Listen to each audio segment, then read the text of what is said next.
প্রতিদিন একটা ডিম স্বাস্থ্যের জন্য আশীর্বাদ নাকি অভিশাপ জানবো।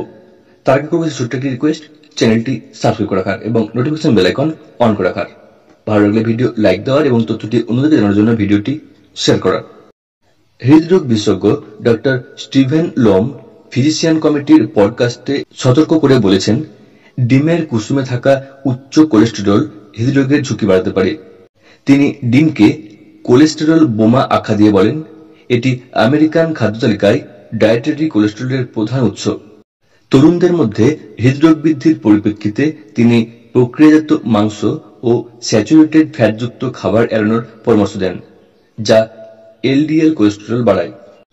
তবে ডিম নিয়ে মতভেদ অব্যাহত। মায়ো ক্লিনিকের তথ্য অনুসারে কোলেস্টেরল কোষের জন্য অপ্রয়োজনীয় হলেও অতিরিক্ত এলডিএল ক্ষতিকর। নিউট্রিয়েন্টস জার্নালের এক গবেষণায় দেখা গেছে, দীর্ঘমেয়াদী ডিম খাওয়া এলডিএল এইচডিএল অনুপাত বাড়িয়ে হৃদরোগের ঝুঁকি বাড়াতে পারে। অথচ ফাইবারযুক্ত খাবারের সঙ্গে ডিম খেলে লিপিড মাত্রা তেমন বাড়ে না বলেও গবেষণা রয়েছে। এই বিতর্ক ভোক্তাদের মধ্যে বিভ্রান্তি তৈরি করলেও বিশেষজ্ঞরা সুষম খাদ্য ও স্বাস্থ্যকর জীবনযাত্রার উপর জোর দিচ্ছেন। তরুণদের ক্রমবর্ধমান হৃদরোগের প্রেক্ষিতে বিজ্ঞানভিত্তিক খাদ্য তালিকাগত নির্দেশনার প্রয়োজনীয়তা এখন অপরিহার্য।